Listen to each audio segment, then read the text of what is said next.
Introduction. Throughout history, few individuals have managed to alter the course of civilizations, but one name that always shines in this context is Alexander the Great. A man with an indomitable will, immense power, and a mind filled with military genius, he shook the world. Not only is he known as a great conqueror, but through the fusion of cultures, he left a profound impact on the world. In this video, we will explore Alexander's life, conquests, and influences, analyzing why he is considered one of the most important figures in history. Section 1. The beginning of Alexander's life and education. The birth of a genius. Alexander was born in 356 BC in Macedonia. His father, Philip II, was a powerful king who transformed Macedonia into a great military force. However, what set Alexander apart was his education under the great philosopher Aristotle. This education not only gave him military skills but also exposed him to philosophy, science, and the arts.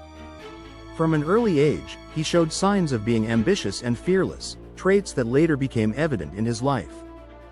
There are stories about him that indicate his destiny was always going to be extraordinary, such as the tale of taming his legendary horse, Bucephalus, whom no one dared approach, but Alexander was able to control with cleverness and confidence.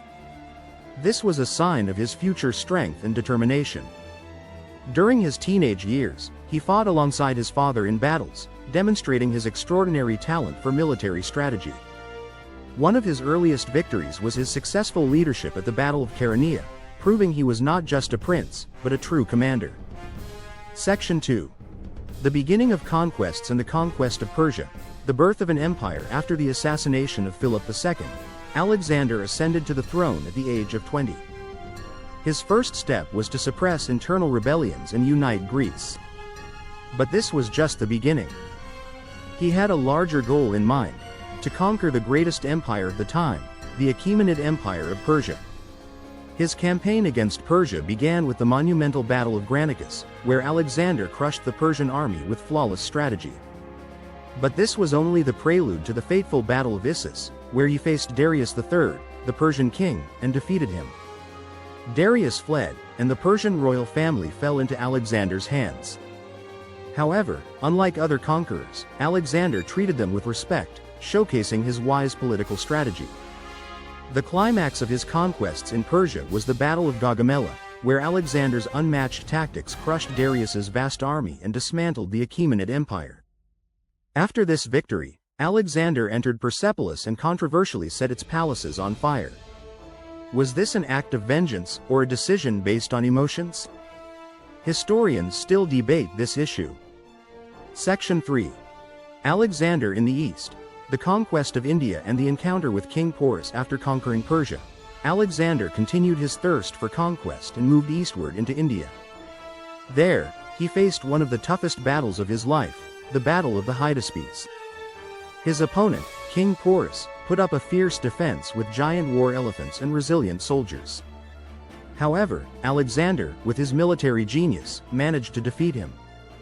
Yet, unlike his other enemies, this time he decided to spare Porus and even left him as the local ruler, showing his distinct approach to leadership. But these victories came at a cost. Alexander's soldiers, who had been away from home for years, grew tired and finally stood against their undefeated commander, forcing him to turn back. Section 4. The final years and mysterious death of Alexander. A bitter end for a conqueror. After returning from India, Alexander went to Babylon to implement his ambitious plans. He intended to continue conquering more territories, but circumstances didn't allow it.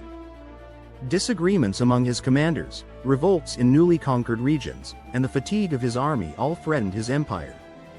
In 323 BC, Alexander suddenly fell ill and passed away. However, the cause of his death remains a mystery. Some claim he was poisoned, others speculate it was due to malaria or typhoid. There are even theories suggesting that his excessive drinking or the strain from his conquests led to his demise. What is certain is that his untimely death caused his vast empire to crumble and was divided among his generals. Section 5. Analyzing Alexander's impact on history, conqueror or destroyer. Alexander was not just a conqueror, he shaped the Hellenistic civilization by spreading Greek culture. The influence of this culture is evident in Persia, Egypt, and India. The new cities he founded, including Alexandria in Egypt, became great centers of knowledge and culture that remained influential for centuries. He also implemented new methods in governing conquered lands.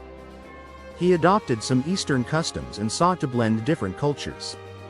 While this policy faced resistance from some Greeks, it ultimately had a significant impact on the formation of future civilizations. But how should we view Alexander? Was he a hero or a destroyer? Some admire him for uniting empires and spreading knowledge and culture, while others see him as a bloodthirsty tyrant who destroyed ancient civilizations. In the end, history remembers him as a figure who changed the world. Conclusion: the life of Alexander the Great was filled with adventure, victory, and tragedy. In a short span, he managed to conquer territories that no ruler before him had been able to. But as we have seen, his excessive ambition led to an abrupt and sorrowful end. Fire, if you found this video interesting, be sure to like, subscribe, and hit the bell icon so you don't miss our future videos. Fire.